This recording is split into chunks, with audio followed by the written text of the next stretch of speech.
What's good, Steeler Nation? My name is Jack Sperry, and this is Steelers Talk. Thanks for spending part of your Monday, the last Victory Monday of the 2022 season, with us here on Steelers Talk on the channel. We got a great show coming up for you today.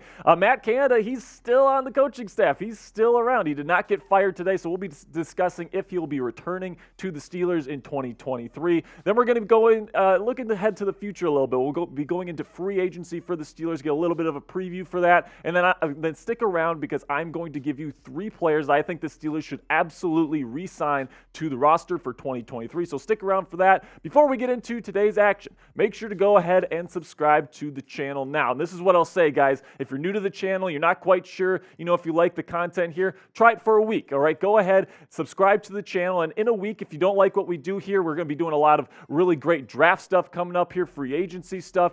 This offseason's just getting going, so we got a bunch of really great content coming out. So try it for a week, subscribe to the channel, help out the channel here by subscribing, help us and join our family here of over 19,000 Yinzers that love the black and gold. We got a bunch of great offseason content coming your way, so go ahead and subscribe now to Steelers Talk.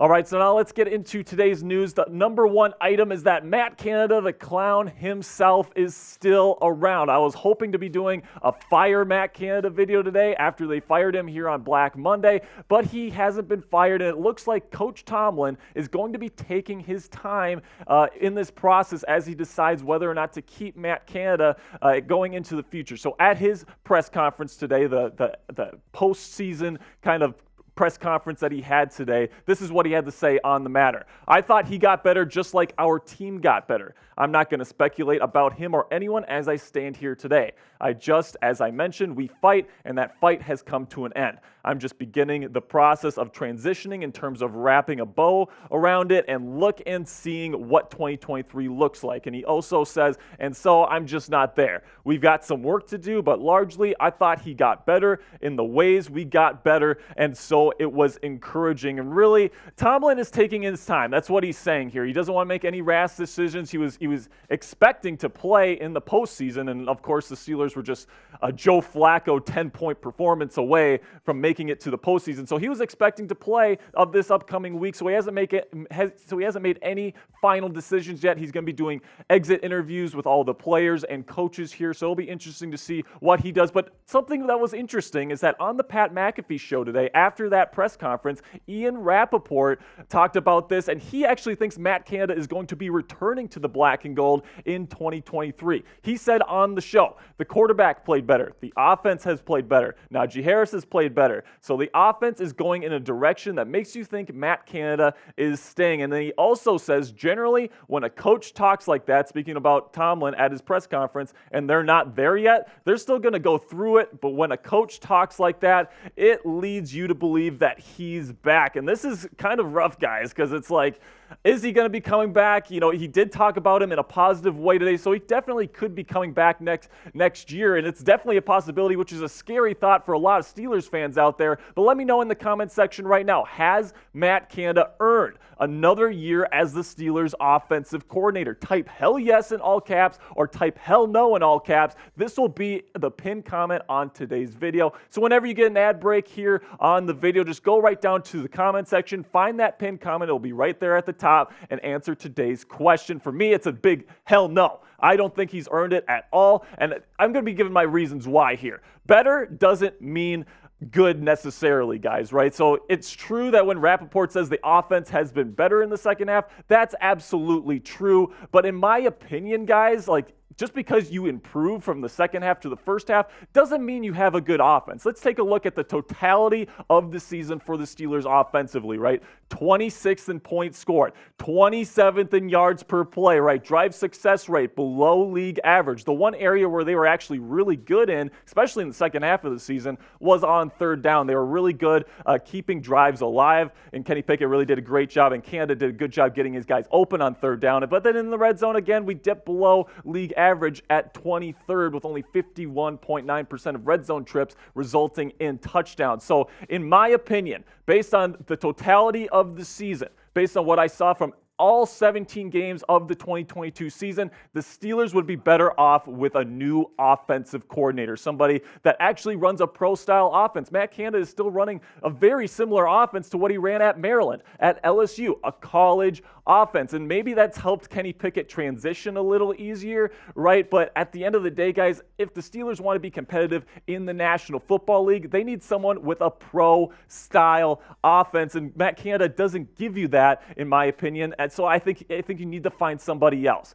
All right, guys, so coming up, I am going to be giving my free agency preview, and I'm going to be giving you a couple of Steelers players that I think the Steelers should absolutely re-sign coming up in the new year. But before we do that, let's have a word from our sponsor at Rocket Money, formerly known as Truebill. When it comes to monthly subscriptions, guys, you know that they can be a hassle, right? You sign up for a program or something, right? You think you're going to use it all the time, and then a year passes, 2 years pass, you're not using it anymore, but you're still paying for it. This is obviously tough on your pocketbook. So this app helps you a lot. It's called Rocket Money, formerly known as Truebill, and the app shows you all of your subscriptions in one place and then cancels for you whatever you don't still want. Rocket Money can even find subscriptions you didn't even know that you were paying for. You may even find out you've been double charged for a subscription. To cancel a subscription on the Rocket Money app, all you have to do is press cancel there on the app, and Rocket Money will take care of the rest for you. Get rid of use of subscriptions with Rocket Money now. Go to rocketmoney.com/Steelers Talk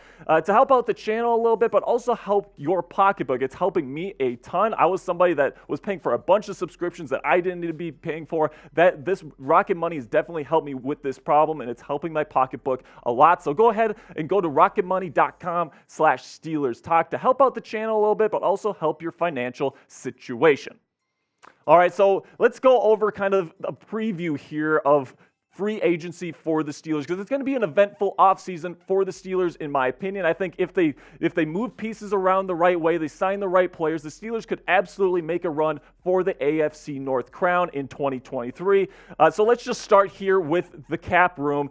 Right now, they're about league average in terms of overall cap space in 2023, about $13 million left. Now, obviously, a bunch of stuff is going to happen. There's going to be people that get cut. There's going to be people that get restructured. There's going to be all these things that happen. But here are some, I think, easy cut candidates that are a bit uncontroversial, so to speak. Mitchell Trubisky, if you cut him, you save $8 million in savings. He said that he doesn't seem like he wants to be a Pittsburgh Steeler right now. He kind of wants a chance to start. I don't think he's going to get one, but you cut him, you save $8 million. I think that's an easy one right there. Kella Witherspoon has not been good this year. Save more million. Get rid of him. Montravius Adams has not been good either as the nose tackle. Replace him with someone new. Save $2.5 million in cap space. And then Olszewski and Killebrew, you can save $2 million apiece there. Neither of those guys have been major contributors for the Steelers. So I think those are some pretty easy cut candidates. And there might be a couple more players here and there that get cut or restructured for the Steelers. But if you make these cuts, just these cuts, the Steelers would have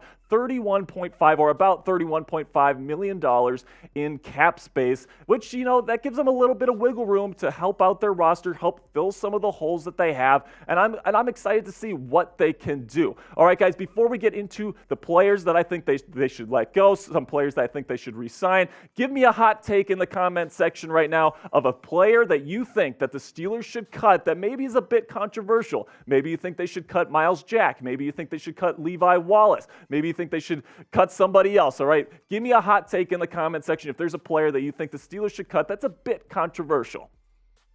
All right, so now these are the unrestricted free agents here that I think that the Steelers should just let go, right? Mason Rudolph, the way that the Steelers have kind of treated him this year, kind of opening the door a little bit, then shutting it in his face, not getting to really to see action this year. I don't think he's going to be interested in signing back with the Steelers this year, so I think he's gone. Devin Bush, you didn't really play him towards the end of the season, didn't get a ton of snaps. I feel like he's gone. I don't think the Steelers really want him back. Tyson Alualu, out of all, I think it was 125 interior defensive linemen in the National Football League. According to PFF, Tyson Alualu was the worst. All right, so this guy is somebody that you don't want to be resigning. I think you give him to somebody else, let someone else deal with him. And then Chris Wormley, pretty decent player, young player, talented guy. But the projections in terms of a contract, it's going to be upwards of $5 million per year for this guy. I don't think he's quite worth that as an interior defensive lineman. So I think those are the easy guys that the Steelers can let walk. Now, let's take a look at 3 players that I think the Steelers can consider re-signing, right? Larry Ogunjobi had a solid year this year.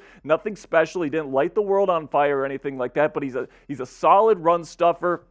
I think if the Steelers can get him for a pretty decent price, somewhere around like the $3 or $4 million range, maybe a 2-year deal, I think I'd be open to doing that. Absolutely. Robert Spillane, I think with Spillane, he didn't really have a great year according to PFF or anything. I think if you get him for the right price, you can bring him back. Then DeMonte Casey had a good year as well. Let's take a look at the PFF grades for these guys, though. Okay, so you got Ogunjobi, who's 58, so that's about pretty solid. So I think if you can get him, $3-4 million, maybe a 2-year deal, I think that's a solid contract for a starter. It's a pretty cheap option for a solid starter. Then Spillane, he wasn't fantastic this year, guys, but if you can get him for like $1 million, $1.5 million, $2 million, like you bring him in, he's someone that knows the system. It's looking like the Steelers might draft an inside linebacker, and they might even add another inside linebacker in free agency, but bringing in another guy, so it's not just Myles Jack that was here last year, right? You have another veteran that knows the system. I think if you can get him for a good price, you can bring Spillane back. And then DeMonte Casey played really, really great. Now, he did play a ton of snaps, as you can see.